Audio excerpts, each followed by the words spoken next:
자, 여러분. 오늘 이 해설 시간에서는 성경에서 가장 기이하고도 널리 알려진 사건 중 하나를 깊이 파헤쳐보려고 합니다. 바로 거라사 사건인데요. 마태, 마가, 누가복음에 공통으로 기록된 이 미스테리한 고대의 사건을 오늘은 특별히 청교도적 관점이라는 아주 흥미로운 렌즈를 통해 들여다볼 겁니다. 과연 이 이야기가 오늘날 우리에게 어떤 놀라운 통찰을 전해줄지. 자, 그럼 바로 시작해볼까요?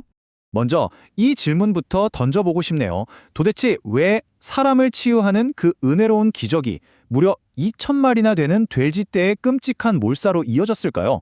좀 이상하지 않나요? 언뜻 보면 이 상황 진짜 귀괴하고 심지어 파괴적으로 보이기까지 하거든요. 예수님은 생명을 살리러 오신 분이잖아요. 그런데 왜 이런 엄청난 희생이 허락되었을까요? 이 표면 아래 숨겨진 진짜 의미를 파악하기 전에 일단 그 극적인 현장으로 다 함께 가보시죠. 시간과 장소는 이렇습니다. 예수님 일행이 갈릴리 호수를 건너서 이방인들의 땅인 거라사 혹은 가다라 지방에 도착하셨어요.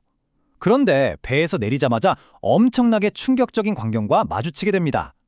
무덤 사이에서 극도로 사납고 폭력적인 귀신 들린 사람들을 만난 거예요. 참고로 마가복음과 누가복음은 한 사람에게 집중해서 묘사하지만 마태복음의 기록을 보면 사실 2명이었다는 걸 알 수 있죠. 아무튼 이들은 쇠사슬로 묶어둬도 다 끊어버릴 만큼 도저히 통제가 안 되는 엄청나게 위험한 상태였습니다. 그때 예수님께서 그 사람 안에 있는 악한 영에게 이름을 부르시거든요. 그러자 아주 소름 돋는 대답이 돌아옵니다. 내 이름은 군대니. 와, 이건 그냥 단순한 통성명이 아니에요. 지금 눈앞에 펼쳐진 영적 전투의 스케일이 얼마나 압도적인지를 선포하는 거나 다름없습니다. 한 인간의 영혼과 육체가 그야말로 철저하게 완전히 짓밟혀 있는 참혹한 상태를 보여주는 대목이죠. 여기서 이 군대라는 단어가 주는 무게감을 제대로 느끼시려면요, 숫자 6,000을 꼭 기억하셔야 합니다. 당시 로마 군대의 기본 단위였던 레기온, 즉 군단은 대략 6,000명 정도의 중무장한 군인들로 구성되어 있었거든요. 그러니까 다시 말해서 셀 수도 없이 많은 악령의 무리가 단 한 사람의 자아를 완전히 장악하고 있었다는 뜻입니다. 진짜 상상조차 하기 힘든 끔찍한 밀도와 스케일인 거죠. 자, 그런데 여기서 이야기의 흐름이 완전히 바뀝니다. 그토록 사납고 펄펄 뛰던 6천의 악령들이 예수님의 권위 앞에서는 그냥 두려워 벌벌 떨며 엎드려 버립니다. 그러고는 예수님께 제발 무적행으로 보내거나 이 지역 밖으로 내쫓지 말아달라고 막 애원을 해요. 대신 근처 산에서 방목 중이던 거대한 돼지떼에게로 들어가게 해달라고 간구하죠. 우주를 다스리시는 진짜 왕 앞에서는 그 아무리 강력한 악의 세력이라도 그저 명령을 기다리는 처지에 불과했다는 겁니다. 그리고 정말 충격적인 결과가 이어집니다. 예수님이 허락하시자마자 악한 영들이 사람에게서 빠져나와 돼지들에게로 들어갑니다. 그러자 그 무려 2,000마리나 되는 엄청난 수의 돼지떼가 완전히 통제력을 잃고 가파른 비탈길로 미친 듯이 내달립니다. 그리고는 갈릴리 호수 속으로 뛰어들어 싹 다 몰사하고 맙니다. 그 거대한 무리가 한꺼번에 물에 빠져 죽어가는 그 시끄럽고 혼란스러운 아비규환. 도대체 예수님은 왜 이런 일이 일어나도록 내버려 두셨을까요? 이제 우리는 이 이야기의 표면적인 드라마틱함을 넘어서 깊은 신학적 의미의 바다로 들어가 보려고 합니다. 앞서 말씀드렸듯 우리는 개혁주의 청교도 관점이라는 아주 객관적이고 흥미로운 렌즈를 통해 이 사건 이면의 진짜 이유를 들여다볼 건데요. 청교도 학자들은 이 기이한 사건을 단순히 놀라운 기적으로만 보지 않았습니다. 오히려 하나님의 성품과 구원의 본질을 보여주는 완벽한 시청각 자료로 이해했죠. 여기서 청교도들이 짚어낸 가장 핵심적인 포인트는 바로 하나님의 절대 주권입니다. 여러분 한번 생각해 보세요. 한 사람을 쥐고 흔들던 그 어마어마한 악령의 군단조차도요, 창조주이신 예수님의 명백한 허락 없이는 한낱 돼지 한 마리한테도 마음대로 들어갈 수가 없었습니다. 세상 모든 만물이, 심지어 사탄의 그 파괴적인 세력조차도 철저하게 하나님의 통제와 주권 아래 놓여 있다는 사실, 이보다 더 확실하게 증명할 수 있는 장면이 있을까요? 그 다음으로 우리는 아주 극명한 대조를 마주하게 됩니다. 여러분, 2,000마리의 돼지는 그냥 가축무리가 아니에요. 요즘 돈으로 치면 수십억 원은 훌쩍 넘는 한 지역 경제를 좌지우지할 만한 거대한 자산이었습니다. 엄청난 부의 상징인 거죠. 반면 예수님이 구하신 건 누굴까요? 무덤가에서 소리 지르며 자해하던 세상 모두가 포기해버린 단 한 사람의 영혼이었습니다. 예수님은 당시 세상이 당연하게 여기던 경제적 논리와 우선순위를 그야말로 완전히 뒤집어 엎으신 겁니다. 청교도 학자들은 바로 이 지점을 아주 깊이 통찰합니다. 비록 이 지역이 이방인 땅이라 돼지가 부정한 짐승으로 취급받았다 하더라도 2,000마리를 한 번에 잃은 건 마을 사람들에게 진짜 감당하기 힘든 경제적 타격이었거든요.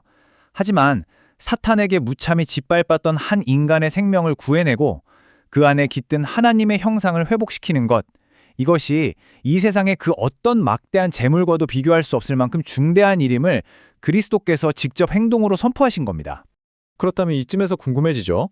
늘 미쳐 날뛰던 골칫거리가 완전히 제정신으로 돌아와서 멀쩡하게 옷을 입고 앉아있는 걸 본 마을 사람들의 반응은 어땠을까요? 박수치며 축제를 열었을까요? 아니요. 놀랍게도 그들은 기뻐하기는커녕 극도의 공포에 질려버립니다. 그 엄청난 경제적 손실에 충격을 받고 예수님께 제발 우리 지역에서 떠나달라고 간구합니다. 은혜의 구원자를 향해 완전히 등을 돌려버린 거죠. 청교도의 관점은 마을 사람들의 이런 반응을 부패한 인간 본성의 적나라한 민낯으로 해석합니다. 이 사람들은 한 생명이 영적인 결박에서 풀려나는 엄청난 기적을 두 눈으로 직접 보고도 당장 내 주머니 속 돈과 물질적인 안정을 훨씬 더 중요하게 생각했어요. 복음의 위대한 능력보다 당장의 재산과 현상 유지를 택해버리는 타락한 인간의 이기심, 그리고 영적인 눈먼을 정말 뼈아프게 보여주는 대목입니다. 게다가 이 이야기는 두 세계관의 충돌을 명확하게 보여줍니다. 이 두 영적인 힘의 궁극적인 목적을 한번 비교해 볼까요? 사탄의 목적은 철저하게 도둑질하고 죽이고 멸망시키는 겁니다. 반대로 예수님의 목적은요, 생명을 주시고 무너진 것을 다시 온전하게 회복시키시는 거죠.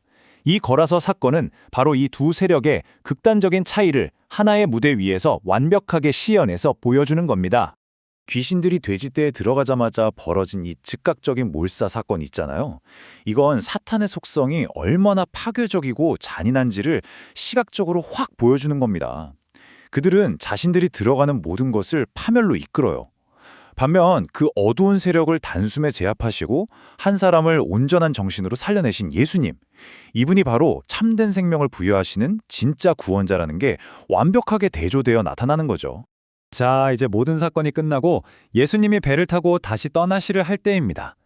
고침을 받은 그 남자가 예수님께 나와요. 수년간 무덤에서 짐승처럼 살았던 그가 자신을 구원해 주신 예수님과 함께 가기를 간절히 원한 건 너무나 당연하겠죠? 과거에 그 끔찍했던 삶의 터전을 훌훌 떠나서 위대한 스승을 물리적으로 뒤따르고자 했던 참으로 아름다운 반응이었습니다. 하지만 여기서 전혀 예상치 못한 전개가 일어납니다. 치유받고 예수님을 따르기 원했던 그에게 예수님은 동행을 허락하지 않으십니다. 대신 그를 집과 가족에게로 다시 돌려보내시죠. 주님께서 너에게 어떻게 큰 일을 행하사 너를 불쌍히 여기셨는지를 네 가족들에게 가서 다 말해주어라. 그는 새로운 삶을 찾아 떠나는 대신에 자신을 밀어냈던 그 불신과 물질주의가 가득한 말로 다시 돌아가야만 했습니다. 이것이 바로 청교도들이 말하는 소명의 핵심입니다. 구원받은 우리가 모두 일상을 버리고 특별한 사용만을 위해 짐을 싸야 하는 건 아니라는 거예요. 오히려 우리의 진짜 부르심은 지극히 평범하고 때로는 나를 힘들게 했던 나의 가족, 내 이웃, 그리고 나의 일터 한가운데로 돌아가는 겁니다. 바로 그곳에서 하나님의 행하신 위대한 구원의 증인으로 살아내는 것. 이 평범한 일상의 영역이 곧 가장 위대한 선교의 현장임을 가르쳐주는 것이죠. 자, 오늘 이 거라사 사건의 해설을 마무리하면서 여러분께 이 질문 하나를 꼭 던지고 싶습니다. 우리는 과연 단 한 영혼이 회복되는 것보다 나의 경제적인 안정을 더 가치 있게 여기며 살아가고 있지는 않나요? 혹시 우리도 거라사의 마을 사람들처럼 내 삶의 기득권이나 내 재산이 위협받을까 두려워서 예수님이 일하시는 것을 애써 외면하고 있지는 않은지 돌아보게 됩니다. 이 고대의 기적이 오늘날 우리의 세계관에 던지는 이 묵직한 도전을 오늘 꼭 한번 깊이 생각해 보셨으면 좋겠습니다. 지금까지 함께 해주셔서 감사합니다.